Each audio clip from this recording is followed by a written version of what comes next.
الله الرحمن الرحيم. اهلا بيكم على قناه صحبه الكروشيه. معاكم سلوى الفحام. النهارده ان شاء الله عايزين نعمل مع بعض الورده دي. بسيطه جدا جدا وسهله وفي نفس الوقت الحقيقه جميله قوي. يعني تستخدميها ان شاء الله تزيني بيها اعمالك بالكروشيه هتبقى جميله باذن الله. انا هشتغل الورده دي بخيط اليزا ديفا وابره الومنيوم مقاس 2.5.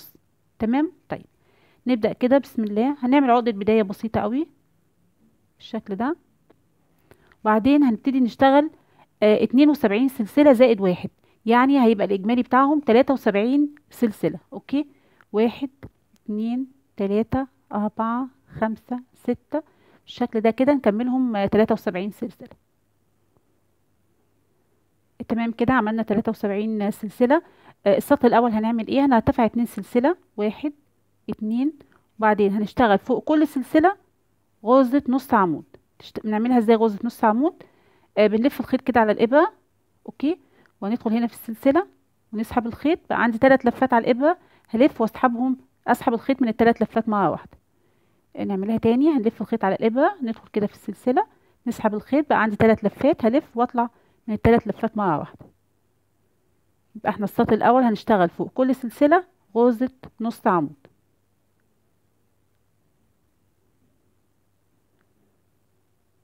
بالشكل ده كده. تمام كده. تمام السطر الاول. ننهي مع بعض اخر غرزتين نشتغلهم سوا. كنا شغالين غرزه نص عمود واخر غرزة او اخر سلسلة هشتغل فوقيها غرزة نص عمود. تمام كده السطر الاول خلص. اوكي. هنبدأ السطر التاني. هنرتفع 3 سلسلة. واحد، اتنين، تلاتة. هلف الشغل بتاعي. اوكي. هسيب من تحت غرزتين. واحد، اتنين، وفي التالتة هنعمل غرزة حشو. ونكرر كده لغاية نهاية السطر التاني. هنعمل 3 سلسلة. واحد، اتنين، تلاتة. هنسيب غرزتين من تحت وفي الغرزة التالتة هنعمل غرزة حشو. تاني. واحد، اتنين، تلاتة. هنسيب واحد، اتنين، وفي التالتة هنعمل غرزة حشو. واحد، اتنين، تلاتة. هنسيب غرزتين من هنا. واحد، اتنين، وفي التالتة هنعمل غرزة حشو. هيبقى بالشكل ده. يبقى السطر التاني كله هنشتغله بالشكل ده. هيتكون عندي 24 قوس بالشكل ده كده. تمام. ننهي السطر التاني سوا. احنا عملنا اهو 3 سلسلة. هسيب غرزتين من تحت ونعمل غرزة حشو في التالتة. وبعدين اخر قوس هنعمله 3 سلسلة ونعمل غرزة حشو. واحد، اتنين في اخر غرزة في السطر كده. تمام السطر التاني. اوكي. قبل ما نشتغل السطر التالت محتاجة بس هنظبط حاجة. هنعد هنا 8 اقواس. هنعد هنا 8 اقواس ونحط علامة. اوكي. واحد، اتنين، تلاتة، اربعة، خمسة، ستة، سبعة، تمانية. ونحط علامة هنا في القوس ده رقم 9. تمام. ونبتدي نعد من عنده 8 برضه. واحد، اتنين، واحد، اتنين، تلاتة، اربعة، خمسة، ستة، سبعة، تمانية. ونحط علامة في القوس رقم 9. تمام. ومن عنده هنعد هنلاقيهم 8. واحد، اتنين، تلاتة، اربعة، خمسة، ستة، سبعة، 8. تمام. طيب هنشتغل بقى السطر التالت ازاي؟ هنلف الشغل بتاعنا ونبتدي نشتغل جوه كل قوس من المجموعة الأول. احنا هنقسمهم كأننا دلوقتي قسمناهم 3 مجموعات. المجموعة الأولى والتانية والتالتة. اوكي. المجموعة الأولى والتانية وكل مجموعة فيهم مكونة من 8 أقواس. فاحنا دلوقتي هنشتغل المجموعة الأولى. جوه القوس الأول هنشتغل ايه؟ اهو جوه القوس الأول هنشتغل ايه؟ ظبط لكم بس الصورة. هنبتدي نشتغل غرزة حشو. بعدين غرزة نص عمود. وبعدين 3 عمود. واحد، اتنين، تلاتة. وبعدين غرزة نص عمود. وبعدين غرزة حشو. ده كده اللي احنا اشتغلناه في اول قوس. اوكي. وهنكرره في الثمان اقواس اللي جايين دول. غرزة حشو نعملها تاني مع بعض. في القوس التاني اهو غرزة حشو. غرزة نص عمود. 3 عمود جنب بعض. واحد، اتنين، سوري، واحد، اتنين، تلاتة. بعدين غرزة نص عمود. بعدين غرزة حشو. تمام. نكمل بقية الست أقواس اللي جايين بالشكل ده. وصلنا هنا لاخر قوس اللي هو فيه العلامة دي. هنبتدي نشيل العلامة ونشتغل جواه نفس اللي احنا كنا بنعمله، اللي هو عشان نكمل 8 اقواس كده، 2 4 6 7، ده كده الثامن. هنكمله زي ما كنا شغالين بالظبط. غرزة حشو، غرزة نص عمود،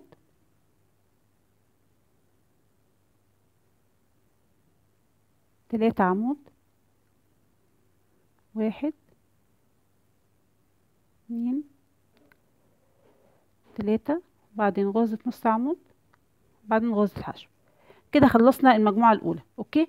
المجموعة التانية أول قوس فيها هنشتغل فيه نفس اللي احنا كنا شغالينه هنا، بس بدل 3 عمود هنعمل 5 عمود. أوكي. نعمل أول قوس مع بعض، غرزة حشو، غرزة نص عمود، بعدين 5 عمود جنب بعض، واحد اتنين تلاتة أربعة خمسة، وبعدين غرزة نص عمود، وبعدين غرزة حشو. تمام. نكمل السبع الأقواس الجايين في المجموعة التانية بنفس الشكل ده. وصلنا هنا لآخر قوس في المجموعة التانية. هشيل بقى العلامة دي. اوكي. وابتدي اشتغل برضو آخر قوس ده في المجموعة التانية بنفس الشكل، اللي هو غرزة حشو، غرزة نص عمود، وبعدين 5 عمود، واحد اتنين تلاتة أربعة خمسة، وبعدين غرزة نص عمود، وبعدين غرزة حشو. تمام كده. طيب المجموعة الثالثة الأخيرة اللي هي برضو مكونة من 8 أقواس دي، هنشتغل فيها زي ما اشتغلنا هنا بالظبط، بس بدل 5 عمود هيبقوا 7 عمود. نعمل أول قوس مع بعض، غرزة حشو، غرزة نص عمود، بعدين 7 عمود، واحد اتنين تلاتة أربعة خمسة ستة سبعة، وبعدين غرزة نص عمود، وبعدين غرزة حشو. تمام. هنكمل بقى، هنكمل السبع أقواس دي بنفس الشكل ده، بدل 5 عمود هيبقوا 7 عمود. اتفقنا؟ وصلت لآخر قوس نشتغله سوا. هنعمل غرزة حشو، غرزة نص عمود، 7 عمود، واحد اتنين تلاتة أربعة خمسة ستة سبعة، وبعدين غرزة نص عمود، بعدين غرزة حشو، بعدين هنهي بغرزة منزلقة جوه نفس الفراغ، واعمل سلسلة وهقطع الخيط كده على مسافة مناسبة، بعدين اشده كده. تمام. بس هسيب طبعا جزء طويل شوية عشان خاطر اثبت بيه الوردة من ورا. كده بقى الشكل كده، تبقى ملولوة كده، متقلقوش، ده تمام كده، مفيش مشكلة خالص. اوكي. طيب هنبدأ دلوقتي بقى خيط البداية ده هننضفه، هنشبكه في إبرة التنظيف، وهنشتغل من ورا زي ما اتعودنا، ونرجع نشوف هنعمل الوردة ازاي. تمام كده يا جماعة، احنا ظبطنا خيط البداية زي ما اتفقنا، ودخلناه من ورا الشغل هنا من ورا، وفاضل الخيط النهاية اللي احنا نهينا بيه الشغل. انا لضمته في إبرة الكنفا او التنظيف اهي. ونبدأ بقى نشوف الوردة بتاعتنا هنعملها ازاي، او هنشبكها مع بعض ازاي.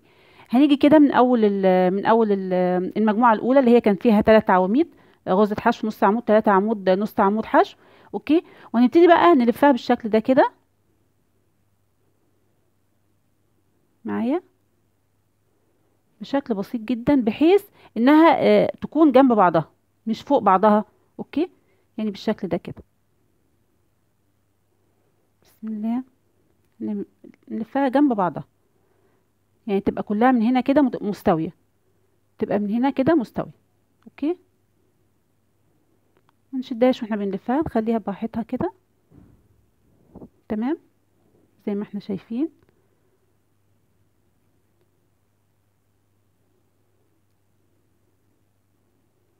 تمام بالشكل ده. طيب هنشبكها ازاي بقى من ورا؟ زي ما قلت لكم انا لاضمه الابره اهي. هندخلها بس كده من هنا. اوكي، طيب هنبدا بقى نشبكها ازاي. هنشبكها، ندخل الابره من تحت السلاسل السطر الاول كده بشويش خالص، بالشكل ده، تحت السلاسل دي على طول كده، شايفين اهو. وبعدين نسحب الخيط بشويش خالص، ما نشدش لو سمحتوا كده. بعدين هندخله تاني هنا من جنبها، وهنمشي بشكل عشوائي برضه كده، بس من تحت السلاسل على طول، يعني مش اهو بالشكل ده. ونفضل بقى كده، بحيث ان احنا نحاول نثبت الوردة على الشكل اللي احنا لفيناها بيه ده، من تحت السلاسل السطر الاول بشويش خالص كده، بسيطة يعني، مش بالشكل ده، بس ما نشدش خالص اهو. هنرجع تاني كده، نحاول كل سطر نخش تحت سلاسل البداية كده اللي هي بتاعت السطر الاول، ونرجع تاني بكل بساطة نشبكها.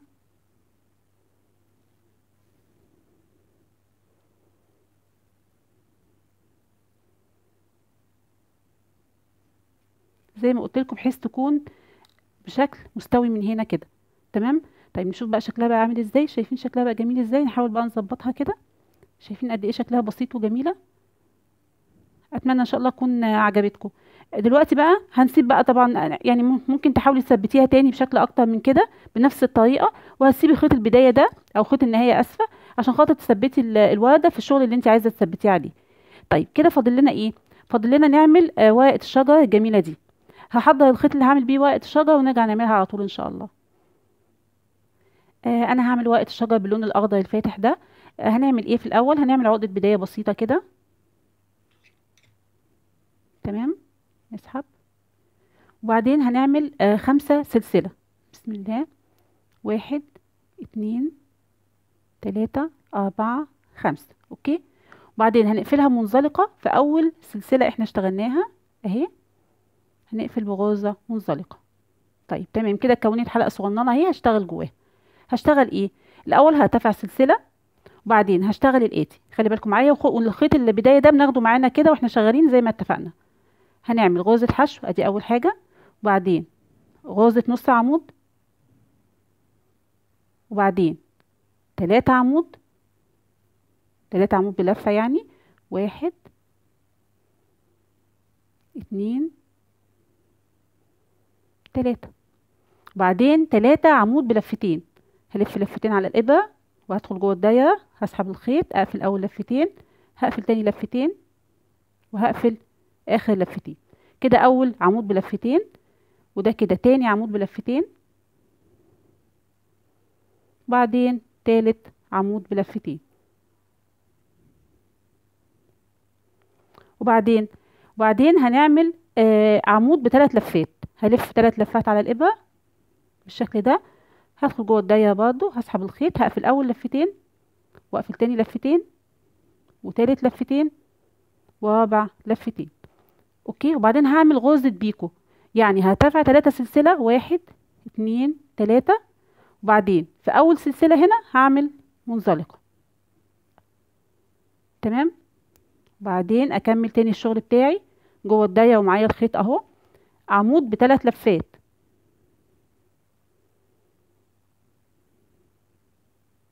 نقفل اول لفتين وتاني لفتين وتالت لفتين ورابع لفتين، وبعدين هنشتغل 3 عمود بلفتين. 1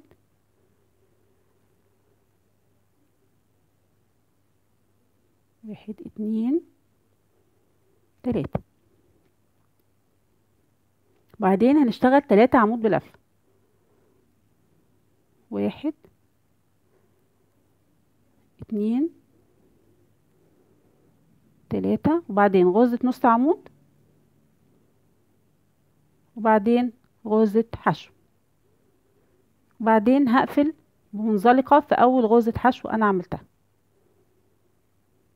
تمام. وبعدين أعمل سلسلة وأقص الخيط على مسافة مناسبة تسمح إن أنا أثبت ورقة الشجرة دي في الوردة، وأشد الخيط كده. طيب ده خيط البدايه انا اخدته تحت الشغل بتاعي وتثبت تمام. اوكي، فخلاص كده ممكن اقصه.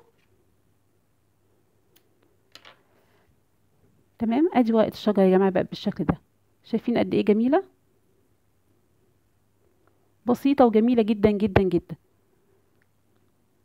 نشرحها بسرعه تاني.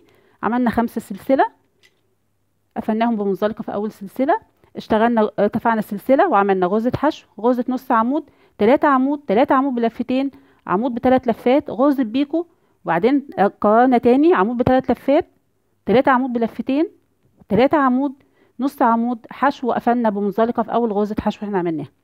عايزه اقولك لو انت حابه تعملي لها فرع صغير كده هنا، قبل ما تقفلي هتعملي 4 أو 5 غرز، سوري 4 أو 5 سلاسل، وترجعي عليها تاني بغرزة منزلقة أو حشو، وبعدين تبقي تقفلي بقى إيه بغرزة حشو منزلقة في أول غرزة حشو. هيديكي فرع صغنن كده للورقة. بس أنا الحقيقة مش محتاجة الفرع ده، لأن أنا كده كده هثبتها هنا في الورقة، فمش محتاجة يكون في حاجة هنا يعني مش مظبطة أو عالية أو حاجة. يعني هي تتثبت بالشكل ده بكل بساطة، فهتبقى مش محتاجة الفرع إن أنا أعمله. لكن طبعا في أحيان بتكوني بتزيني حاجة ومحتاجة الفرع ده، هتعمليه ببساطة شديدة. اتمنى ان شاء الله تكون عجبتكم الورده. احنا هنثبت بقى كده الورقه دي كده هنا في ابره هنا. بسم الله. هلضم بس الخيط ونرجع نثبتها سوا. يعني نثبت بقى ورقه الشجر ببساطه شديده كده في الورده كده اهو. هنعمل كذا غرزه بس كده بسيطه.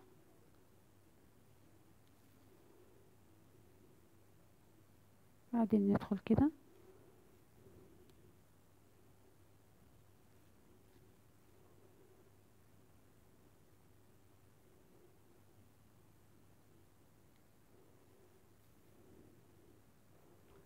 بالشكل ده كده. شايفين بقت شكلها جميل قوي ازاي؟